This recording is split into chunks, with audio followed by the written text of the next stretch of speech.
Morning. What an honor and privilege it is for me to be here and to address this August gathering. Professor Larry Kramer, Vice Chancellor of LSC, Lord Stern, and Sri N.K. Singh, High Commissioner Vikram Doraiswamy, and also High Commissioner in India from the UK, dignitaries and students.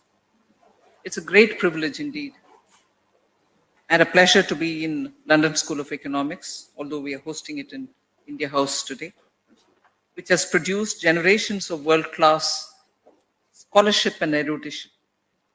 Let me express my gratitude for this opportunity to speak on India's development prospects on this platform. Today, India stands at a defining moment in its economic trajectory. Over the past decade, we have surged ahead, climbing from being the 10th largest economy to the 5th largest in just 5 years. This transformation is a testament to our prudent macroeconomic policies, steadfast reforms, and the resilience of our people. As we aspire to become a Vikasit Bharat by 2047, that is, a developed nation by the centenary of our independence. The path ahead demands innovation, sustained investment, continued reforms, and a firm commitment to inclusive growth. Our growth trajectory remains strong, underpinned by sound macroeconomic fundamentals and structural reforms implemented over the last decade. However, we recognize that the global landscape is changing today, and rapidly at that. The globalization era, which saw the developing economies capitalize on their low-cost advantages to drive growth, has given way to localization. Today, the realignment of supply chains, evolving trade dynamics, and geopolitical fragmentation collectively reinforce the importance of economic security and self-reliance. Recognizing the shifts underway, the Indian government's budgets, and particularly the budget of 25-26, has outlined a clear roadmap, focusing on key priorities, including agricultural productivity, rural development, inclusive growth, manufacturing, MSME support, employment generation, innovation, energy security, and export promotion. This set of priorities builds upon the foundation laid in previous years, ensuring that India remains resilient in the face of external challenges while leveraging domestic economic strength. India's greatest strength lies in its vast and diverse pool of human capital. With 26% of our population in 10 to 24 age group and a median age at just 28 years, we have the potential to fuel unprecedented economic growth.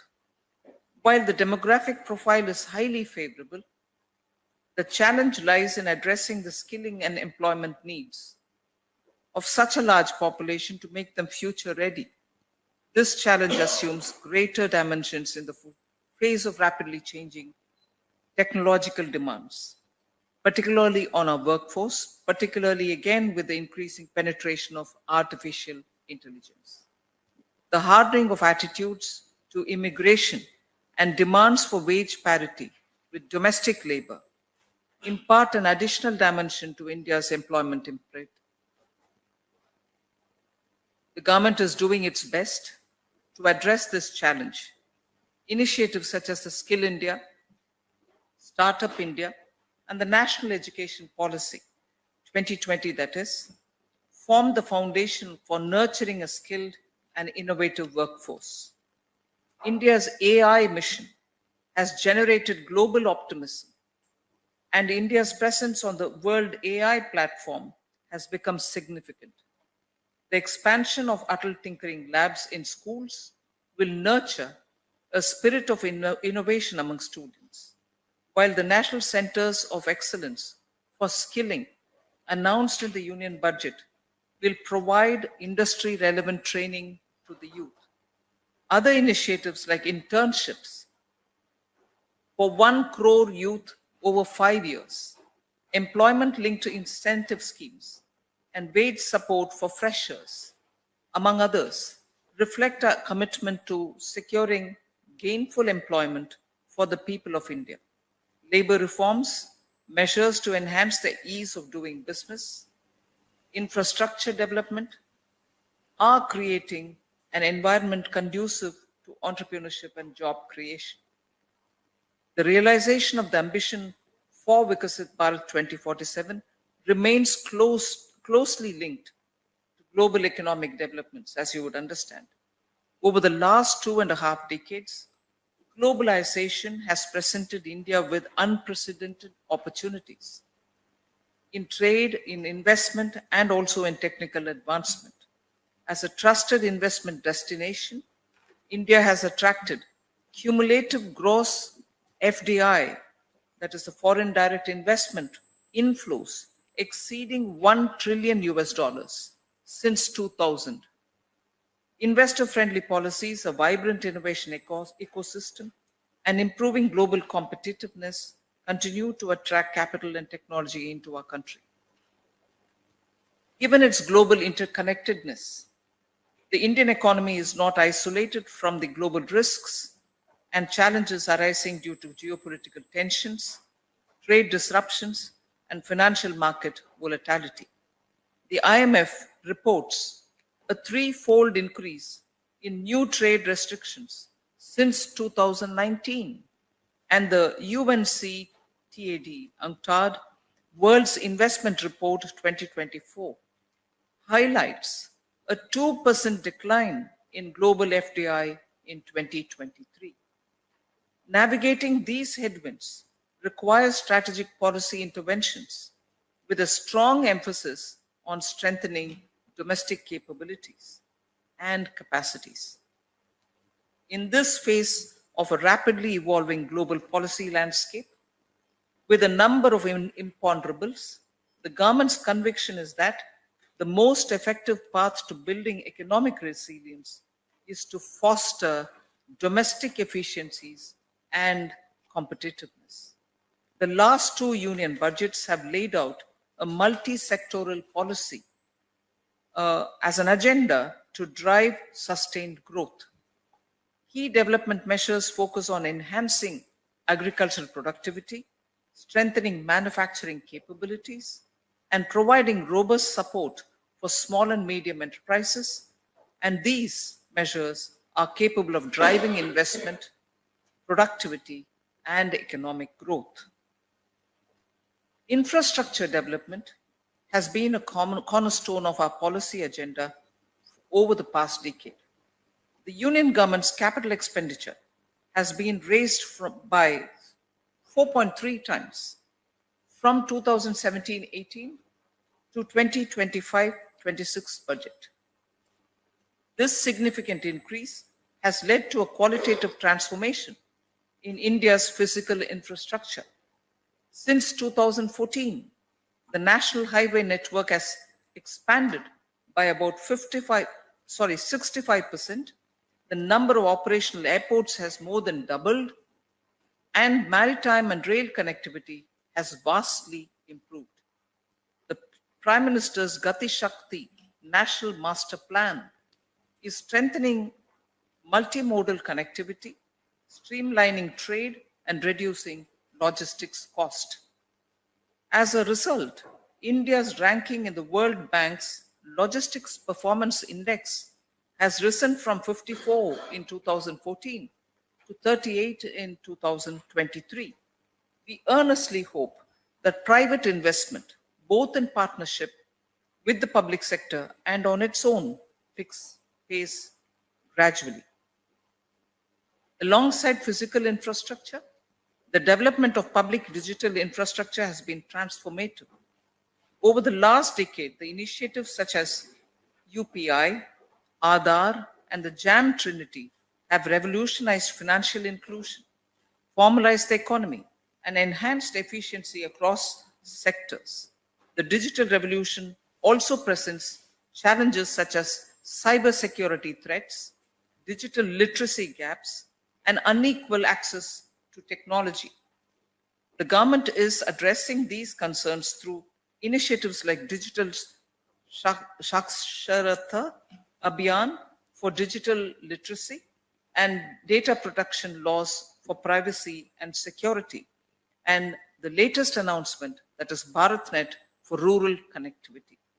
Continued investments and inclusive policies will enable India to leverage digital infrastructure for sustained economic development.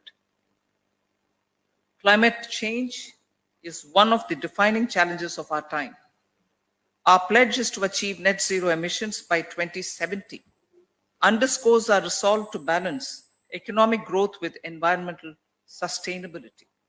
However, the path to a green transition demands significant investments, policy innovation, and international cooperation.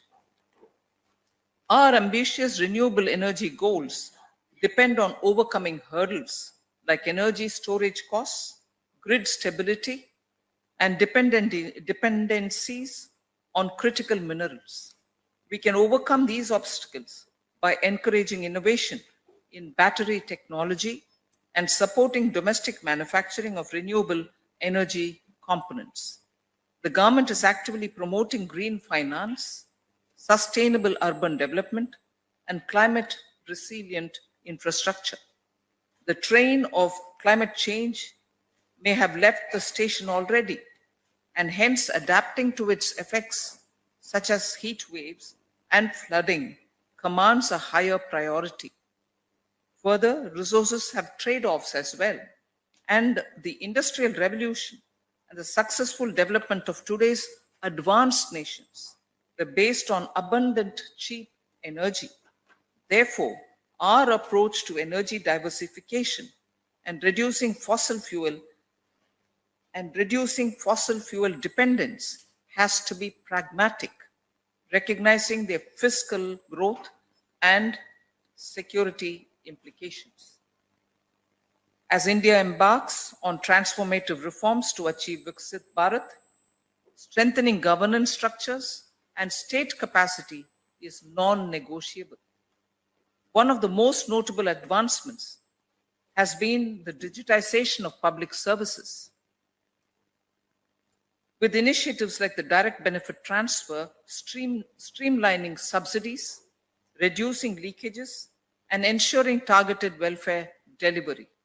The e-delivery of government services has also expanded across sectors, particularly finance, local government utilities, and social welfare schemes. To build a future and a future-ready bureaucracy, programs like Mission Karma Yogi are equipping civil servants with data-driven decision-making skills and encouraging interdepartmental collaboration. Going forward, partnerships with civil society, industry, and academia are crucial to ensuring policies remain citizen-centric and innovative. In conclusion, the road ahead is what I would like to spend the next few minutes on. As we march towards Viksit Bharat 2047, our approach must be inclusive, sustainable, and innovation-driven, transforming challenges into opportunities for growth. The coming decades will be shaped by our ability to harness human capital, build world-class infrastructure, navigate global uncertainties, and adopt cutting-edge technologies. Our government remains committed to continued reforms, maintaining macroeconomic stability, and ensuring that growth benefits are in every section of the society. Viksit Bharat is not just a policy goal, it is a national mission. With determination and collective effort, we will transform India into a global powerhouse and a beacon of prosperity. Thank you.